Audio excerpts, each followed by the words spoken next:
He is jealous for me. Love's like a hurricane. I am a tree bending beneath the weight of his wind and mercy.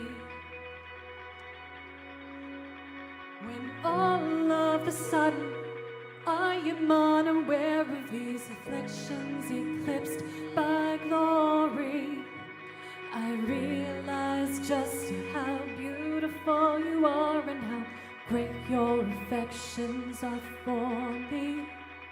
And oh, how he loves us all. Oh, how he loves us. How he loves us all.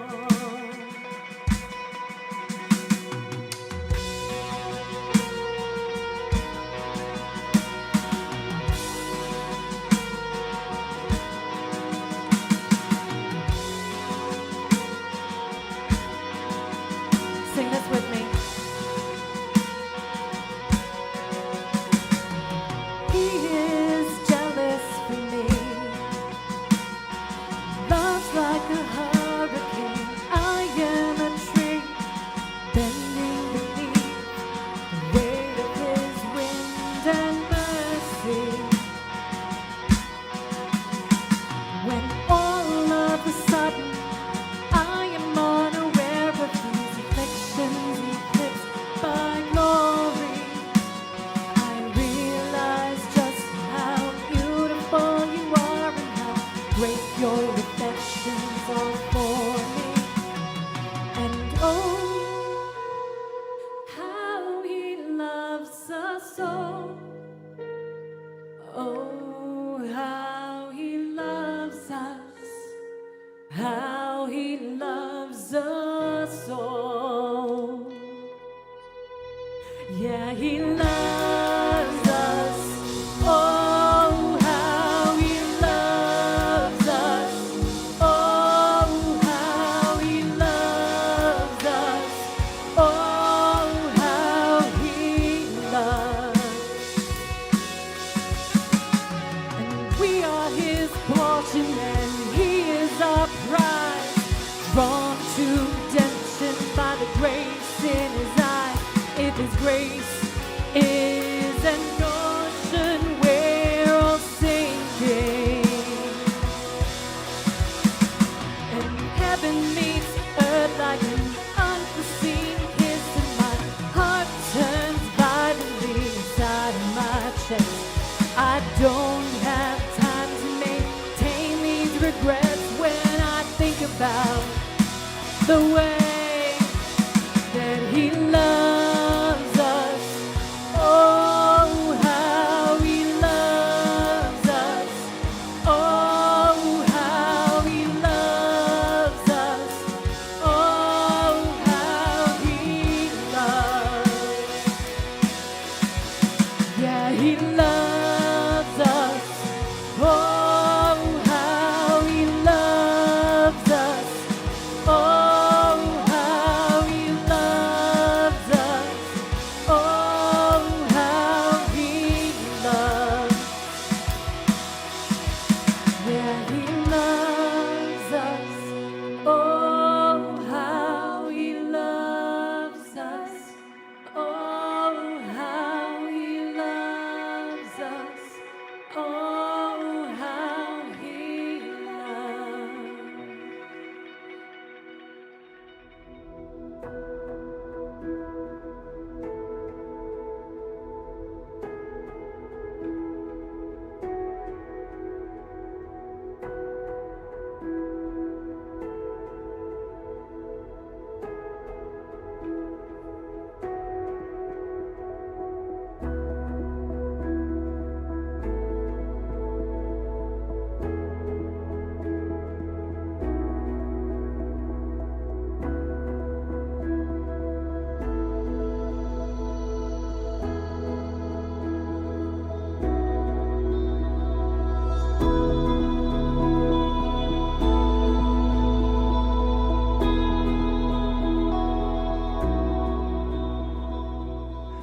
morning, friends. Welcome to The Well. My name is Ryan Gear. I'm the pastor here.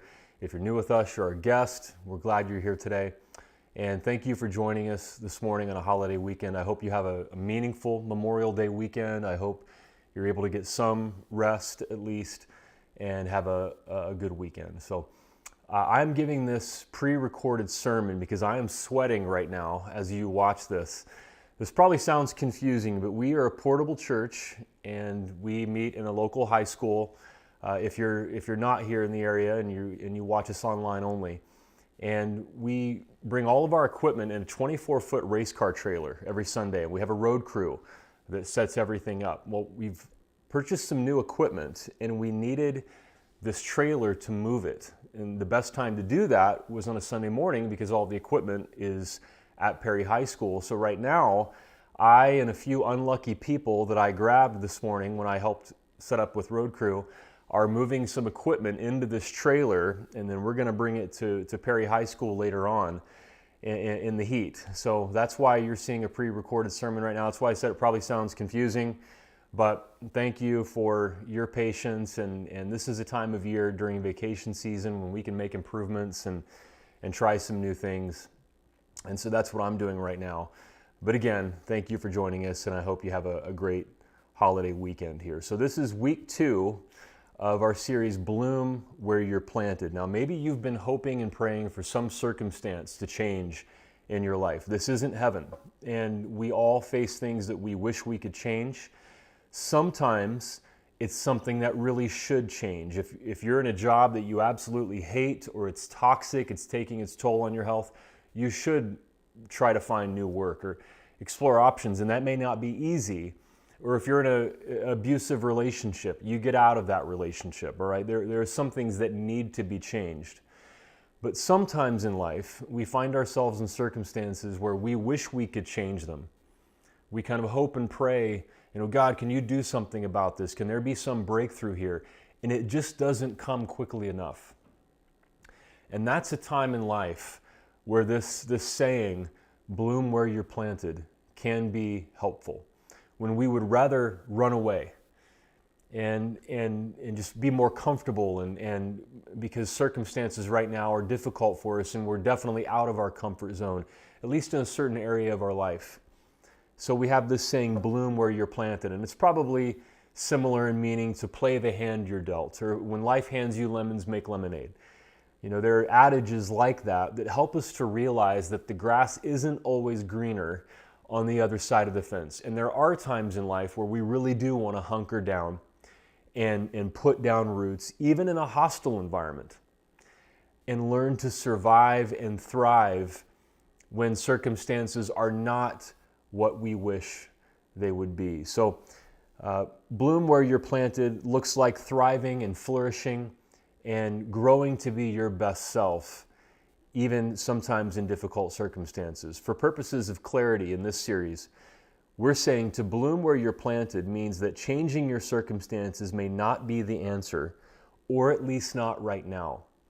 It might be that you are in a job that you should leave, but the process of changing jobs isn't instant. So you have to find something new. Maybe there's education to get, or new training, and it might be that blooming where you're planted might be temporary for 6 months or 9 months or something like that while you try to change your circumstances. We do want to be clear that blooming where you're planted doesn't mean that you never change anything about your life. Again, there are some circumstances that do need to change. There are some circumstances that are untenable, they're toxic, they're inhumane. You shouldn't be in them another moment.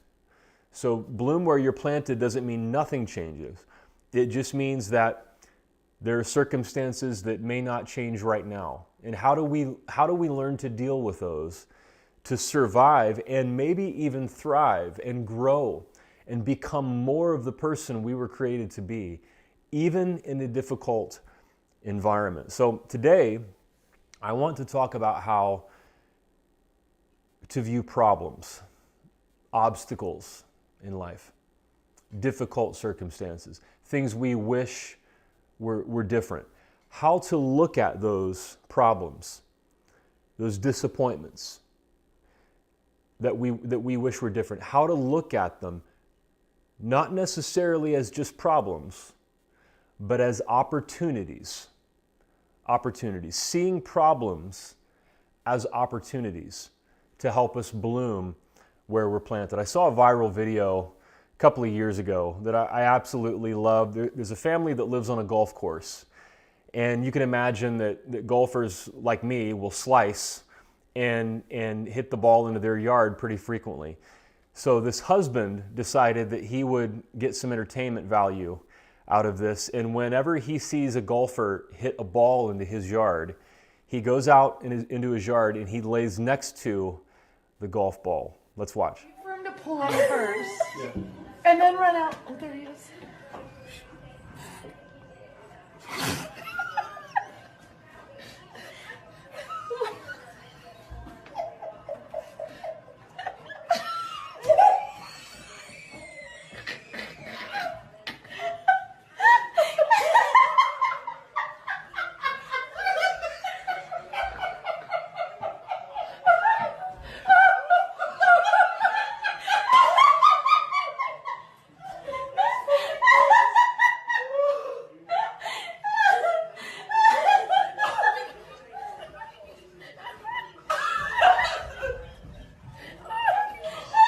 I absolutely love that video. You can tell by that wife's laugh, like that's the reason I married this guy. I love this man. He saw an opportunity and he seized it. And it reminds me to look for opportunities whenever we can, that there is an opportunity if we are willing to look for it. So I want to read a famous passage. This is one that many of us know. It gets taken out of context sometimes, but it's a passage about being able to see problems as opportunities and growing even in difficult circumstances, to bloom where we're planted, no matter what the circumstance is. It comes from Philippians chapter 4. This is the Apostle Paul writing to followers of Jesus in the Roman city of Philippi. Let's read. Paul says, I know what it is to be in need, and I know what it is to have plenty. I have learned the secret of being content in any and every situation, whether well-fed or hungry, whether living in plenty or in want. I can do all this through him who gives me strength. The most well-known version of this comes from the King James Version. I can do all things through Christ who strengthens me. Now, if you've been in Christian circles for some amount of time, you've heard this verse, and there are some more progressive Christians who will point out that this verse can be used out of context. There's a meme about this verse, I can do all things through a verse taken out of context. And there are times when famous athletes will, win a playoff game, and they'll just say, I can do all things through Christ who gives me strength. And that's how they won the game. And that is a bit out of context. The context here is that these followers of Jesus in this city called Philippi had sent a gift to the Apostle Paul to support him in his ministry. And he thanks them in this letter that he writes to them. And then he writes, I've learned to be content no matter if I have plenty or if I have need. Thank you for your gift. But I've just learned to know that God is going to provide for me, and I've learned the secret of being content no matter what circumstances I find myself in, and I really appreciate your gift. It's like that. It's a way of thanking them, but also expressing that he's learned to be content. And he says, the reason that I'm able to be content is that I can do all of this. I can be content in difficult circumstances. That's what it's referring to, not winning a playoff game in sports. I can be content in difficult circumstances because Jesus gives me strength. Something about my relationship with Jesus Christ gives me strength, guidance, comfort, wisdom, so that I can make it through difficult circumstances. I can do all of this because of Jesus who gives me strength. And when I think about blooming where we're planted in difficult circumstances, this verse tells me that everything that happens to you and me in life is an opportunity to grow. Everything that happens to us in life is an opportunity to grow. Paul says, I can do all of this through Christ who gives me strength. There is no circumstance that is too much. Everything that happens in your life is an opportunity to grow. Now, we need to immediately press pause and say, that doesn't mean that God causes painful circumstances in your life to teach you a lesson. Like God is some toxic personal trainer who just piles weight on you, and God won't give you more than you can handle. And you're like, well, I wish God would give me less stuff to try to handle. That's just toxic theology. That's an understanding of God that comes from a different theological time in the Bible when God was viewed as the cause of everything. And even in the New Testament, we realize that's not the case now. They were grappling with that actually in the Old Testament as well, that God is not the cause of everything. So I don't find statements like God won't give you more than you can handle helpful. I understand the positive intent behind that, but it's not helpful. God is not piling difficult circumstances on you to teach you a lesson. Or people say everything happens for a reason. Well, again, if you're talking about your response to difficult circumstances, great. But it's not like God causes things for a reason to teach you something. That's just a toxic view of God. So there's nothing in the New Testament that backs up that view of God. What this is about is life just happens to us. Painful things happen to us in life. Difficult circumstances are a part of this life. And we have the choice, thank God. It's an empowering reality in our lives. We have the choice for how we're going to respond to any kind of difficult circumstance that we find ourselves in. As a follower of Jesus, we have that choice. Paul says, I can do all of this through Christ who gives me strength. I can do this. So in whatever circumstance you find yourself in, the key question for me here is, how can I grow in this circumstance? And notice what that does. Whatever problem you're facing, that doesn't become the main story anymore. That difficult circumstance is not the most important thing anymore. The most important thing is, now I have a choice. It's empowering. I have the power to choose how I'm going to respond to this difficult circumstance. Why? Because I can do all of this through Christ who gives me strength. The problem, the circumstance, is not the main story anymore. My response is. And it's such a freeing, empowering way of viewing a problem, because I can do all this through Christ who gives me strength. Even though this probably doesn't apply to professional athletes winning playoff games, it's true in a lot of areas in life, including believing that you can do something, believing that you can make it through when there is a challenge. My 8-year-old son plays baseball, and I'm an assistant coach on the team, and they have a great coaching staff, and so I just kind of help out. But one of the coaches is this inspirational guy, and when the kids have batting practice and they get in the batter's box, he'll yell at them, believe you can hit the ball. Don't say I can't hit the ball. Say I can and I will hit the ball. Believe. And he inspires them to win the mental game. When they get into the batter's box, believe that they can hit this ball. It's about faith. And you can tell a difference between a child who believes they can hit the ball and kids who sadly believe they can't. And the kids who don't believe will scoot away from the plate, and they look relieved when they strike out. And you try to encourage them, no, believe that you can. The kids who believe they can hit the ball, they stand in the batter's box differently. They get in there, they crowd that plate, they own the plate, they stand with confidence, they get their stance right, and they watch the pitch, they load up, they keep their eye on the ball, and they swing hard with confidence because they believe that they can.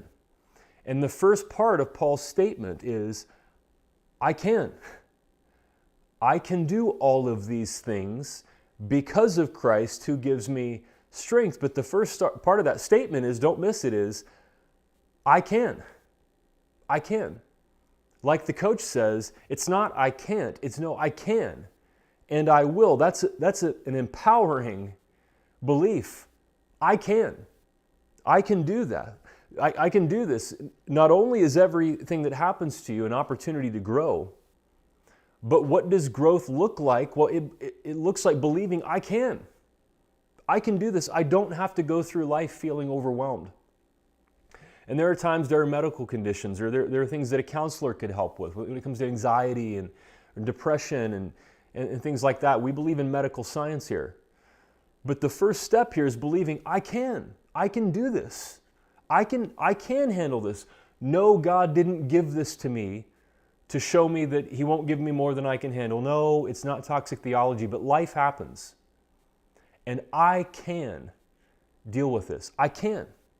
Paul writes, I can do all of this through Christ who gives me strength. Now, but what does growth look like?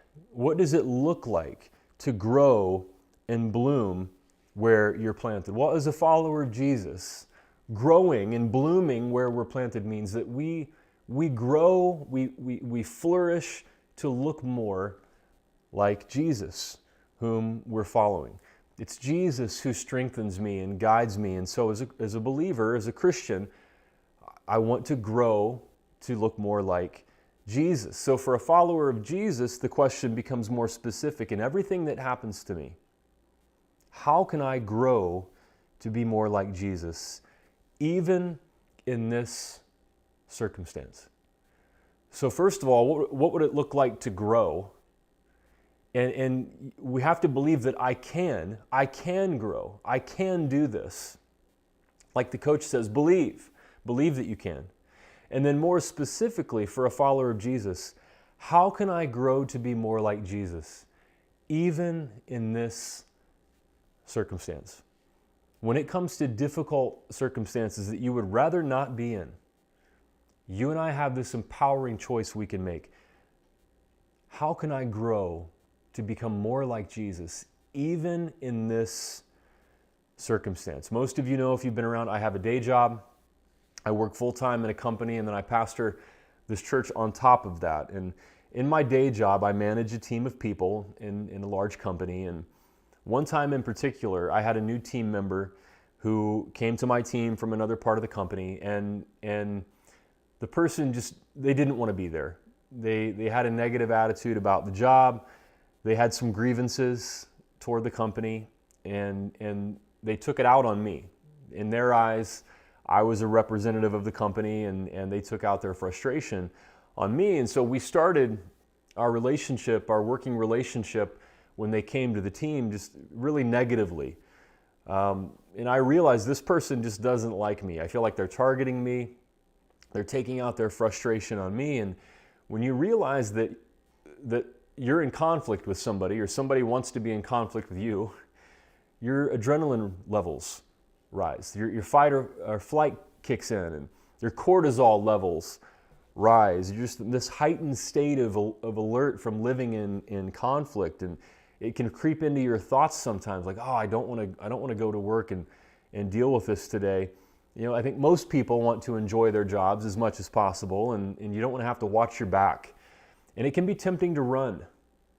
It can be tempting to think, you know what, I should just transfer to a new department, or I need a new team, or I need a new job, or let me just run to HR and show this person, you know, they can't treat me like this. And it can be tempting to believe the grass is greener and just to want an escape and run away from the problem. But then you remember, wherever you go, you know, there are going to be situations like this. There is no perfect job. There are toxic jobs or toxic bosses that you should leave.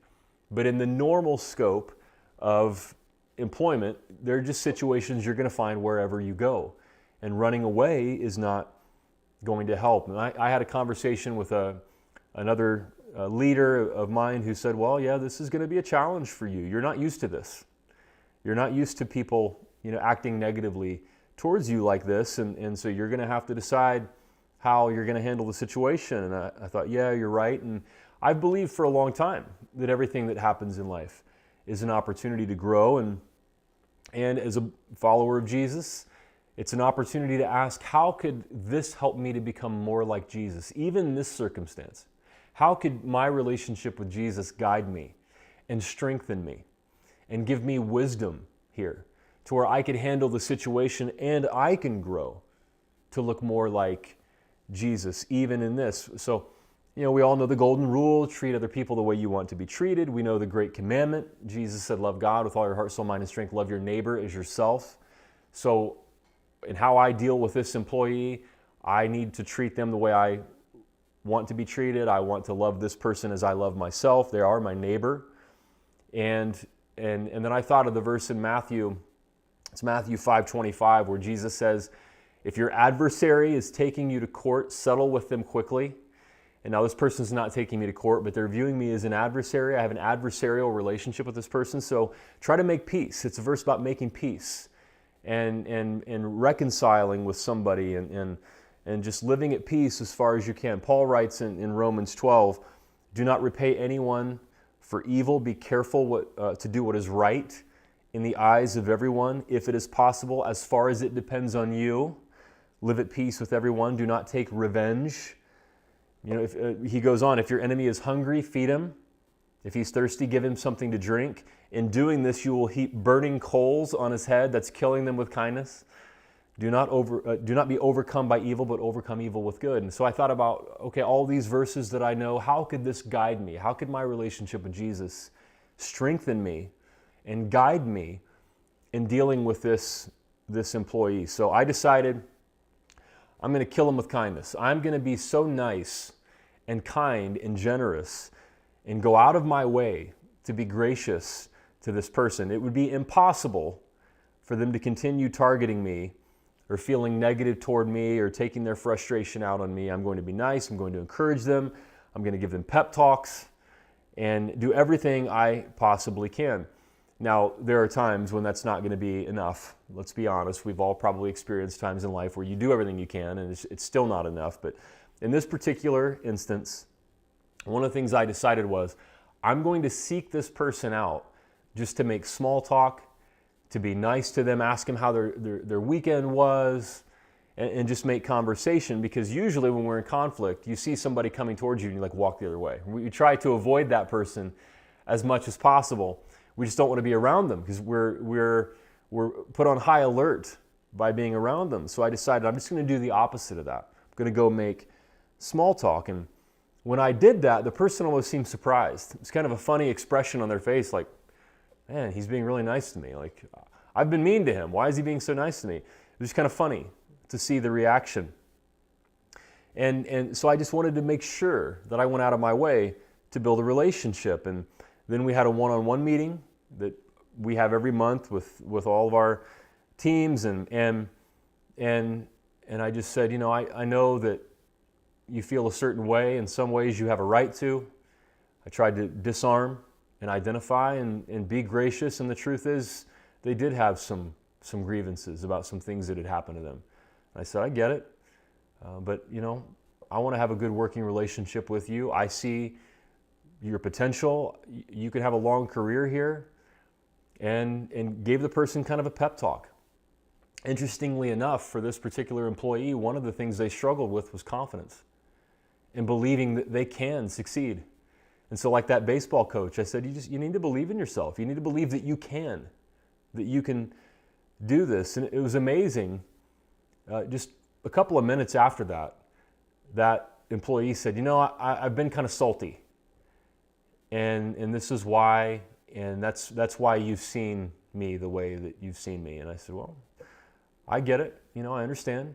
But you can move on and use this as a stepping stone and have a great career here. And we talked about the future and career choices and so on. Our relationship ended up working out just fine. Now, that situation could have gone south really quickly. Had I chosen to be combative or, to avoid, that situation could have gone badly. But it was my relationship with Jesus and the guidance that I find from Scripture about how to relate to people in conflict, in circumstances I would rather not be in. And I was able to say, I can do this. I don't have to run from this situation. I don't have to feel overwhelmed. I don't have to feel anxiety about dealing with this person. No, I can make the empowering choice that I can do all of this through Christ who gives me strength. And I can grow to be more like Jesus in my own life because of this. I can be better because of this situation. Again, even though this doesn't probably apply to professional athletes winning playoff games, there are a lot of people who understand in sports that you have to believe you can, and that every opportunity or every problem, every obstacle is an opportunity to grow. Kobe Bryant is credited with saying, everything negative, pressure, challenges is all an opportunity for me to rise. That's true. For Paul, believing I can do all of these things through Christ who gives me strength, that is what enables you to see problems as opportunities, to see obstacles as just another opportunity to grow and experience something better, to make things better, and to become better. Now, what happens when it doesn't work out the way that it did with that employee? Or what happens when you have a difficult circumstance that is so painful, or it's ongoing and you can't change it, or you experience setbacks time and time and time again? What happens when there's not a nice pretty bow on the end of the story? Well, growing to look more like Jesus doesn't mean that everything will always work out the way you want, and that other people will change and circumstances will quickly change and then we'll be comfortable all of a sudden. It doesn't always mean that. There are times when circumstances won't change. But believing that you can do all of this through Christ who gives you strength will help you to change. This is one of the hardest realities of life. But here in the desert, at least where I live, it's like a cactus in the middle of the desert, living in this hostile environment where there doesn't look like there's a drop of water for miles in sight. And somehow this cactus flourishes. How can they do that? Because they've adapted to their environment. Over time, a cactus changed to be able to live in a place where there's no water. And Paul's statement, I can do all of this through Christ who gives me strength, means even if my circumstance doesn't change, I can change. I can be strong. I can become stronger through Christ who gives me strength. Now, many of you have heard me share about a story that had a profound effect on my life. And I share this as an example often because it's just the ultimate example of a painful circumstance that can't be changed. I saw my friend Jeremy, who lives back in Ohio. He made a Facebook post last week, a happy anniversary post to his wife, Rhonda. My friends Jeremy and Rhonda, and they celebrated 23 years of marriage this past week. And now you've probably heard me share about them if you've been around the well for a while. Before Hannah and I moved here in 2012, we were friends with Jeremy and Rhonda. They were members of the church where I was an associate pastor. And they had a son named Gabriel who was diagnosed with cancer when he was 4 years old. And he fought the good fight for 2 years, and it took him when he was 6 years old. Hannah and I were at the hospital, standing outside of his hospital room when he died. And his parents were inside with him, and they opened the door and came out. Just the blood drained from their face, and their cheeks soaked with tears, and let us know that he was gone. I had the privilege of officiating his funeral, and that changed my faith. That had a profound effect on my faith. That happened just a few weeks before Hannah and I moved here. We were already planning on moving to Phoenix, and that had a profound effect on my faith. Now, they experienced the hell of hells, and it's a circumstance they can't change. They can't bring their son back, and their grief will never stop. And so I tell this as an example. There are times we face things in life when it's just not going to work out the way we wanted. There could be a diagnosis that a loved one gets or that we get. There could be a circumstance, a relationship where we live at peace as far as it depends on us, but the other person just refuses, or they just can't. They're not able to. And the circumstance just doesn't change. So what Jeremy and Rhonda have done is that they decided that our son's battle is not going to be in vain. And because of him, and because of his short life on this earth, other kids are going to be blessed. Gabriel is going to continue to bless other kids. So when Gabriel was still living, there was an organization called A Kid Again that sponsored a trip for him. It's like Make-A-Wish. And after Gabriel's death, Jeremy and Rhonda decided to start a yearly golf tournament to benefit A Kid Again. And so because of that alone, now they've had countless conversations and they've comforted other families who have gone through the same thing, but just that golf tournament alone has blessed so many children's lives and their families who are going through the same kind of horrible circumstance that Jeremy and Rhonda and Gabriel went through. They decided that even though we can't change this circumstance, we can't bring our son back, what we are going to do is that we are going to make sure that we are a blessing in the lives of other people. And of course, they have gained or found strength that they did not know was possible. They have adapted to those circumstances. Their pain won't go away. The circumstance won't change. But they decided that they're going to find strength from deep within in their relationship with Christ, and they are going to be a blessing to other kids and their families. There are times when circumstances won't change, but believing that you can do all of this through Christ who gives you strength will help you to change. You can adapt. You can handle things you didn't think you could handle. You will find strength that you didn't know existed. Paul says, I can do all of this through Christ who gives me strength. Once again, you should leave a toxic job. You should leave an abusive relationship. You should change those circumstances. Blooming where you're planted doesn't mean staying in toxic, horrible environments when there is something better for you. But blooming where you're planted means sometimes circumstances don't change or they won't change fast enough. And it might be that we are the ones who change, who adapt, who grow, who find strength. Paul says, I can do all of this through Christ who gives me strength. I want to end on a lighter note and close with a story about how problems become opportunities. And you can bloom where you're planted and thrive no matter what circumstances or setbacks you face. So last month, the city of Anaheim approved a $1.9 billion expansion of Disneyland. And we have lots of people here in the Phoenix area who love Disneyland and who go there often. And part of the deal is that Disney is going to invest in infrastructure in Anaheim and in affordable housing in the area. That's great.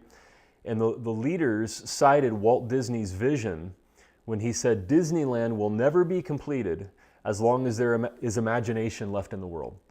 So they're expanding Disneyland, and I saw that story and I thought, you know what, I don't really know that much about Walt Disney. Some of you do, but I don't really know a lot about his life, and so I just kind of followed the rabbit trail, and Walt Disney is an amazing example of seeing problems as opportunities and of viewing setbacks as an opportunity for a comeback. His entire life story is one of seeing problems as opportunities. So he was born in 1901 in Chicago. He was named after the pastor of the church that his family attended. He had a strained relationship with his father. There are beliefs that perhaps his father was abusive. His father, Elias, was a domineering figure who struggled to provide for the family. And so Walt's dad had the same experience of problem after problem after problem. And they eventually moved to Missouri and purchased a farm there where his dad tried to make a living, and that didn't work out. And so in this difficult childhood, Walt found solace in drawing cartoons. And one by one, his older brothers left to get away from their father and try to make a better life. And Walt and his brother Roy were younger, and they woke up at 4:30 every morning to deliver newspapers before school. And they would fall asleep in class and get bad grades. And then after school, they would deliver papers for another newspaper in Kansas City because they lost a farm and had to move to Kansas City. And the schedule was exhausting, and Walt had to help his family make a living as a child. And he wanted to get away, so he lied about his age so he could drive an ambulance in World War I when he was a teenager. And as a young adult, he started his first cartoon company called Laugh-O-Gram with his brother Roy that went bankrupt within 1 or 2 years. And so with $40 to his name, they moved to Los Angeles to try acting. And that didn't work out. So you can already see Walt's a young man, and he's experienced just hard work and the grind and a couple of really big failures in life already. After seeing that happen to his dad over and over and over again, you could easily see how Walt Disney would have given up and just seen the problem as the big story, and I just need to go do something else. But in LA, after he realized his acting career wasn't going to take off, he realized there are no animation studios in LA. So he and his brother Roy created the Walt Disney Studio in Los Angeles. And they created a character that I didn't know about, maybe some of you do, but he was called Oswald the Lucky Rabbit. And he became a successful cartoon produced by the Walt Disney Studio. And at the time, they were under contract with Universal Pictures. Now, I have a picture of Oswald to show you. Does he look familiar at all? So Walt traveled to New York from Los Angeles to renegotiate his contract with Universal. And he discovered when he got to New York that his producer at Universal had taken his team of animators, and he had no legal rights to Oswald. And he lost this successful cartoon character, Oswald the Lucky Rabbit, to Universal Pictures when he thought he was going to be getting more money for Oswald. Once again, another setback. But that problem became an opportunity because on the train ride back to LA, Walt shortened Oswald's ears, made his nose larger, gave him some shoes, and created a new cartoon character who would take over the world. And even that setback, that punch in the gut, became the opportunity for Walt Disney's greatest success. And Biography.com writes, after years of eating beans and driving up his debts, Disney finally brought Mickey Mouse to life on film, starting in the late 1920s, and earned his way back to the top of his industry. But it wasn't easy. Bankers rejected the concept of his famous mouse over 300 times before one said yes. And there were more issues. When Walt opened Disneyland on July 17, 1955, the media called it Black Sunday because there were ticket forgeries, so the park was overwhelmed with people. It was an unusually hot day. Women's high heels were sinking into the asphalt. There was a plumber strike, so Walt had to choose between having working drinking fountains and working toilets. He wisely chose working toilets, so the drinking fountains didn't work that day, and it could have been viewed as a failure. It was a negative reaction in the press. What Disney did was he invited everybody back the next day for a better experience. Even the opening of Disneyland was viewed as a setback initially. Now, in hindsight, we know Walt Disney was one of the most successful people in modern history. This is such a great story because when I think of Walt Disney, I don't even think of a guy. I think of this magical world that he created, the characters, the movies, the music, the theme parks, just wildly successful. But he faced so many setbacks in his life, it's easy to see how he could have just thrown in the towel. But he had a knack for seeing problems as opportunities and believing I can. He's known for this quote. All the adversity I've had in my life, all the troubles and obstacles have strengthened me. Does that sound familiar? You may not realize it when it happens, Walt Disney said, but a kick in the teeth may be the best thing in the world for you. Everything that happens to you and me in life is an opportunity to grow. No, God doesn't cause it. God doesn't give us, it's not that God doesn't give us more than we can handle, or God won't give you more than you can bear. God doesn't cause difficult, painful things to happen in life. Life does a good enough job of that on its own. But what we do have power over, Paul says, so this is amazingly good news, is that we can choose how we respond to those circumstances. And Paul writes, I can do all of this through Christ who gives me strength. You don't have to run away. You don't have to feel overwhelmed. You don't have to live in fear. You don't have to be defeated. If you're in a circumstance that can't be changed, you can bloom where you're planted. You can believe, I can, because of Christ who gives me strength. Let's pray.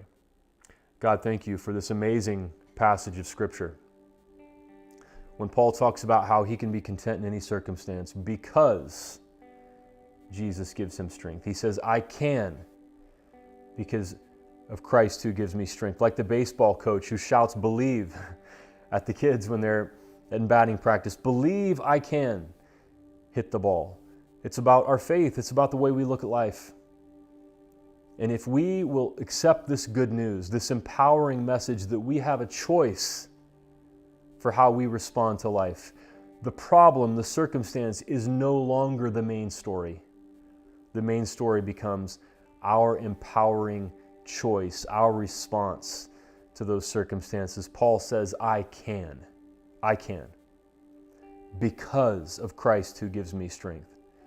That can become a mantra for each one of us who are facing difficult circumstances that we would rather change.